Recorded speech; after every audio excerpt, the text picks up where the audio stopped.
फातिमा की रानी माँ, प्रभु यीशु की माँ, आसरा तू ही है माँ।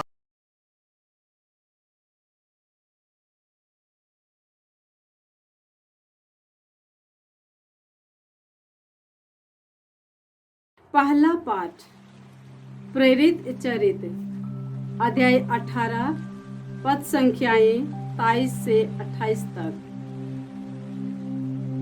पौलुस कुछ समय अंताकिया में रहा, तब फिर विदा होकर उसने गलातिया और इसके बाद फ्रिजिया का भ्रमण करते हुए सब शिष्यों को ढाढ़स बंधाया। उस समय अपोलो नामक यहूदी इफिसुस पहुंचा। उसका जन्म सिकंदरिया में हुआ था। वह शक्तिशाली वक्ता और धर्म ग्रंथ का पंडित था। उसे प्रभु के मार्ग की शिक्षा मिली थी। वह उत्साह के साथ बोलता और यीशु के विषय में सही बातें सिखलाता था।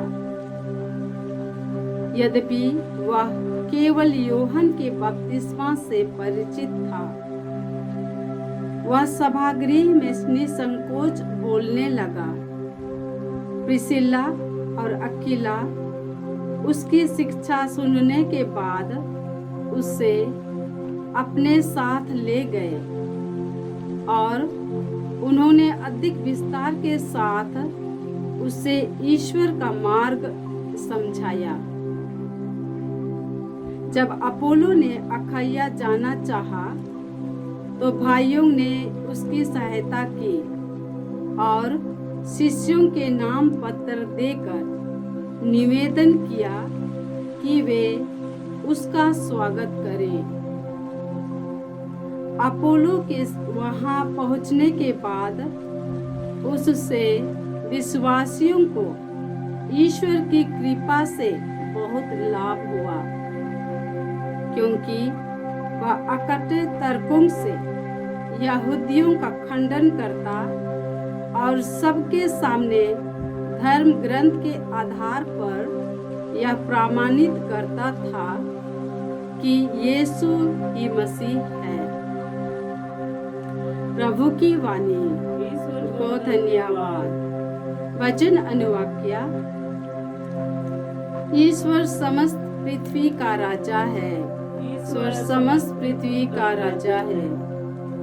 सभी राष्ट्र तालियां बजाएं और प्रफुल्लित होकर ईश्वर का जयकार करें, क्योंकि वह प्रभु है, सर्वोच्च है, आराध्य है। वह समस्त पृथ्वी का महान राजा है। अनुवाक्य। ईश्वर समस्त पृथ्वी का राजा है। ईश्वर समस्त पृथ्वी का राजा है। ईश्वर समस्त पृथ्वी का राजा है। उसके आदर में मन लगाकर बाजा बजाओ। ईश्वर सभी राष्ट्रों पर राज्य करता है। वह अपने पवित्र सिंहासन पर विराजमान है।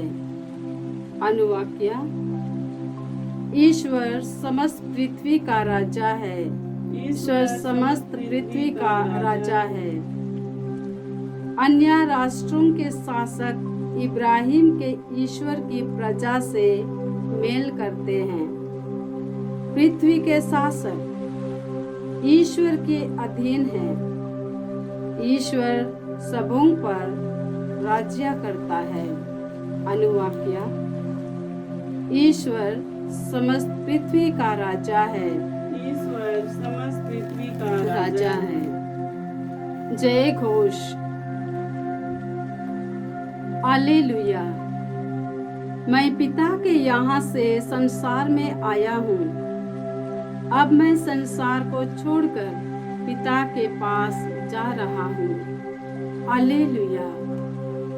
प्रभु आप लोगों के साथ हो और आपकी आत्मा के साथ। संत यूहन्ना के अनुसार पवित्र सुसमाचार। हे प्रभु तेरी महिमा हो। अध्याय 16 पद संख्याएं 23 से 28 तक। यीशु ने अपने शिष्यों से यह कहा, उस दिन तुम मुझसे कोई प्रश्न नहीं करोगे। मैं तुम लोगों से यह कहता हूँ, तुम पिता से जो कुछ मांगोगे वह तुम्हें मेरे नाम पर वही प्रदान करेगा। अब तक तुमने मेरा नाम लेकर कुछ भी नहीं मांगा है। मांगो और तुम्हें मिल जाएगा, जिससे तुम्हारा आनंद परिपूर्ण हो। मैं तुम लोगों से यह सब दृष्टांतों में कहा है। वह समय आ रहा है जब मैं फिर तुम लोगों से दृष्टांतों में कुछ नहीं कहूँगा, बल्कि तुम्हें स्पष्ट शब्दों में पिता के विषय में बताऊंगा। तुम उस दिन मेरा नाम लेकर प्रार्थना करोगे। मैं नहीं कहता कि तुम्हारे लिए पिता से प्रार्थना करूंगा। पिता तो स्वयं तुम्हें प्यार करता है, क्योंकि तुम मुझे प्यार करते और यह विश्वास करते हो कि मैं ईश्वर के यहाँ से आया हूँ। मैं पिता के यहाँ से संसार में आया हूँ। अब मैं संसार को छोड़कर पिता के पास जा रहा हूँ। प्रभु का सुसमाचार। हे क्रिस्त तेरी स्तुति हो।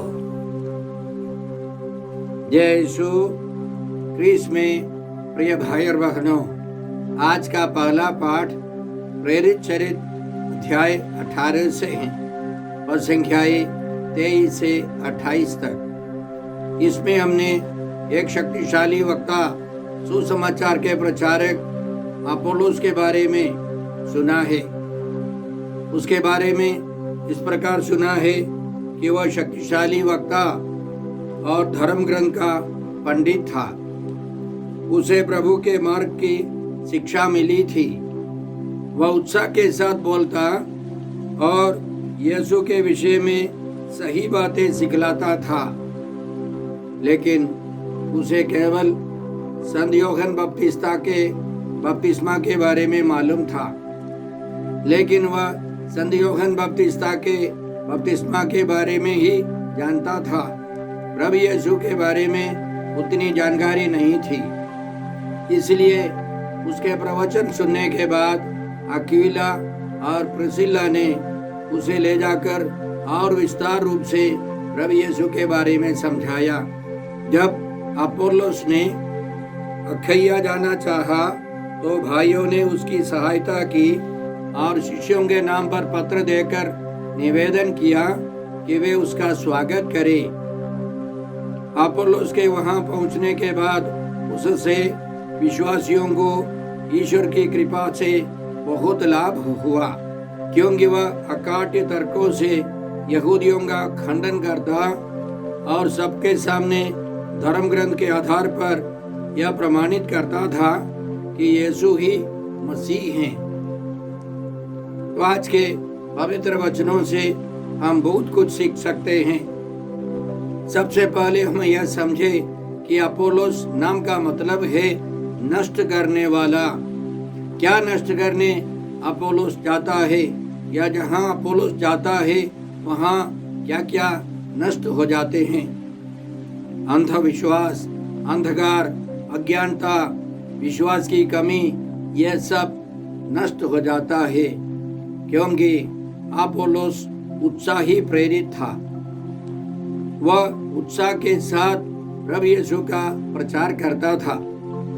साथ साथ वह सीखने के लिए, यीशु के बारे में और जानकारी हासिल करने के लिए तत्पर था। इसलिए जब अक्विला और प्रिस्किला ने उसे समझाया और गहराई से प्रभु यीशु के बारे में समझाया, तो उसने सीख लिया और शिक्षा पाकर वह आगे बढ़ता है। और जहाँ अपोलोस ने प्रभु यीशु का प्रचार प्रसार किया, वहाँ लोगों को बहुत लाभ मिला। वहाँ शांति आई, विश्वास का वरदान मिलने लगा। बहुत सारे लोग अविश्वास, अंधविश्वास सब छोड़कर प्रभु यीशु में विश्वास करने लगे। तो भाई और बहनों, यदि हमारे बीच में अशांति है, विकास की कमी है, लोगों में अंधविश्वास है, कारण हम हैं। हम लोग उनको सुसमाचार नहीं दे रहे। याद रखें, संतमती के सुसमाचार अध्याय 5 में प्रभु यीशु के पर्वत प्रवचन में उन्होंने विश्वासियों को इसी तरह समझाया, तुम संसार की ज्योति हो। पहाड़ पर बसा हुआ नगर छिप नहीं सकता। लोग दीपक जलाकर पैमाने के नीचे नहीं, बल्कि दीवट पर रखते हैं, जहां से वह घर के सब लोगों को प्रकाश देता है। उसी प्रकार तुम्हारी ज्योति मनुष्यों के सामने चमकती रहे, जिससे वे तुम्हारे भले कामों को देखकर तुम्हारे स्वर्गीय पिता की महिमा करें। हर एक विश्वासी को संसार की ज्योति बननी है। जहाँ हम लोग जाए, अंधकार हटता जाए। तो हमारे अंदर विश्वास की कमी है, या आसपास में समस्याएं हैं, या हमारे देश में अशांति है, मुख्य कारण यह है कि हम ज्योति बनकर नहीं रहते। हमें सुसमाचार का प्रचार करना है। साथ साथ हमें प्रार्थना करनी है कि लाखों की संख्या में अपोलोस के समान महान सुसमाचार के प्रचारक तैयार हो जाए। हमारे युवक युवतियां सुसमाचार के प्रचार के लिए तैयार हो जाए। अपोलोस के समान वे उत्साही प्रेरित रहे। आज के सुसमाचार में सबसे पहले प्रभु यीशु यह कहते हैं, उस दिन तुम मुझसे कोई प्रश्न नहीं करोगे। उस दिन माने किस दिन? यीशु के पुनरुत्थान के बाद।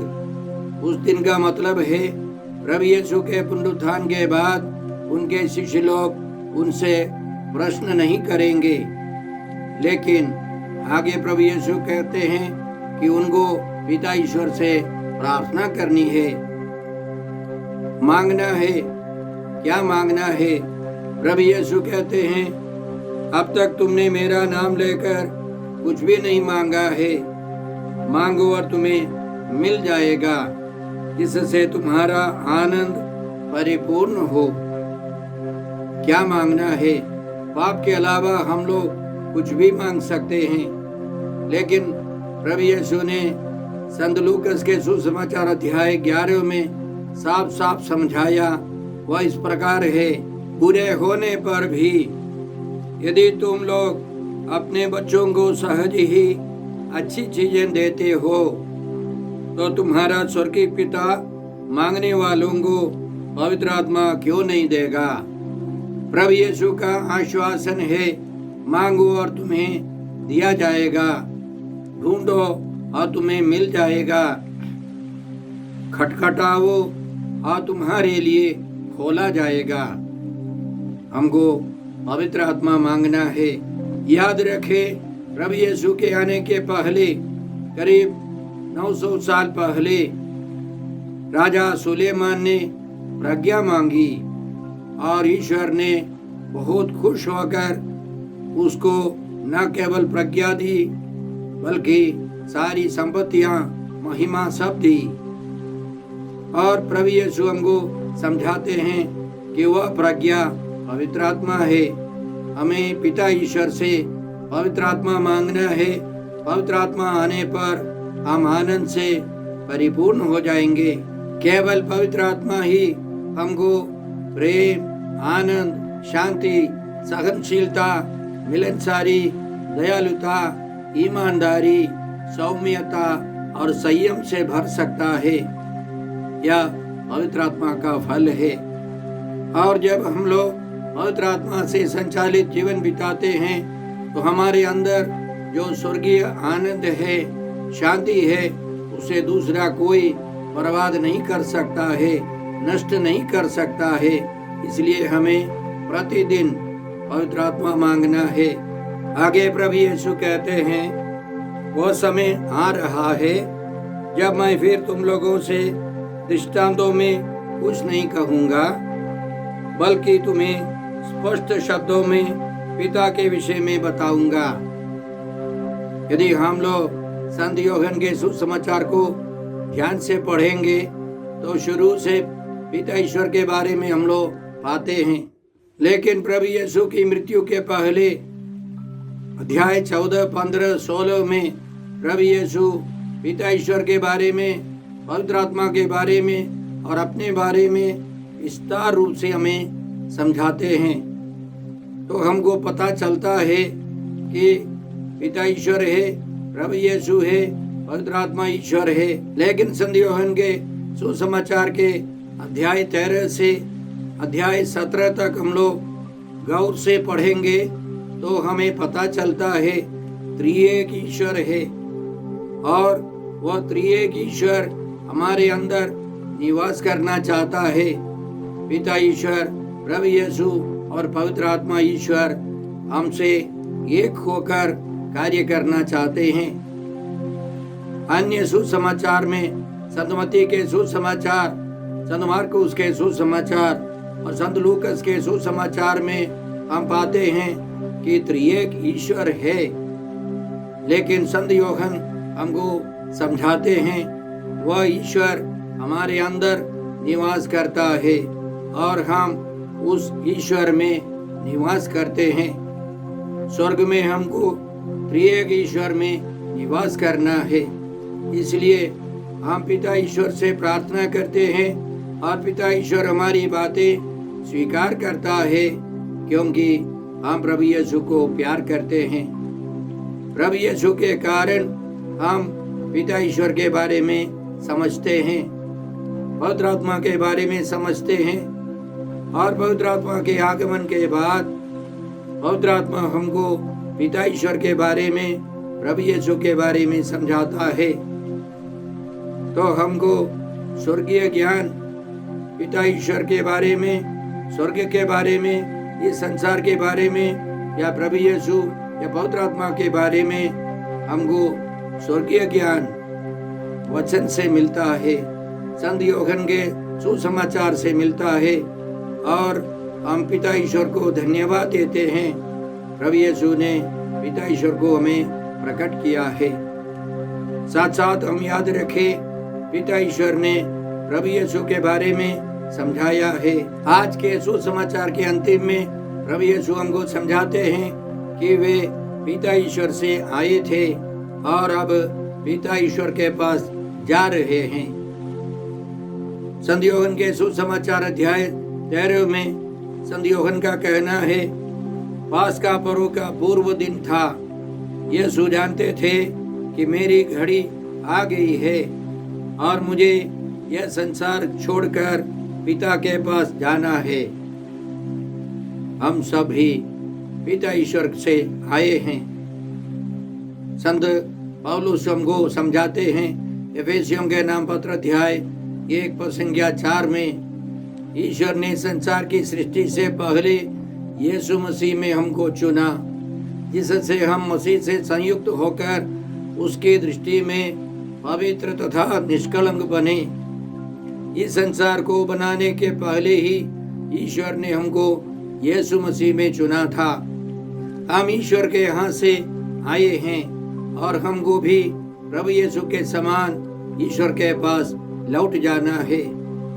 सवाल यह है, क्या हम लोग प्रभु यीशु के समान लौट जाने के लिए तैयार हैं?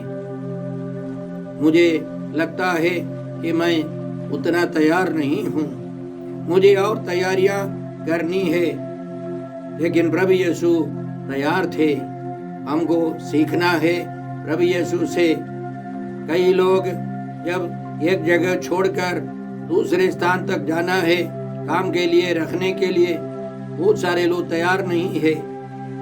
और उसी तरह बहुत सारे लोग मरकर पिता ईश्वर के पास जाने के लिए तैयार नहीं है। प्रभु यीशु हमको समझाते हैं, तैयार रहो, जागते रहो और तैयार रहो। आज हम लोग प्रभु यीशु के द्वारा पिता ईश्वर से यह कृपा मांगते हैं। सबसे पहले हम पवित्र आत्मा से भरकर जीवन बिताए।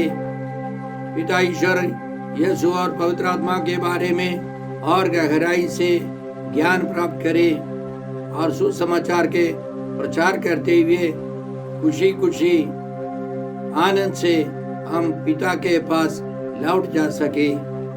हम यह कृपा मांगते हैं। हे अब्बा पिता, हे प्रभु यीशु, हे पवित्र आत्मा ईश्वर, आज के सारे पवित्र वचनों के लिए हम तुझे धन्यवाद देते हैं और प्रार्थना करते हैं कि हम सब अपोलोस के समान, अक्विला और प्रिसिल्ला के समान उत्साही प्रेरित रहें।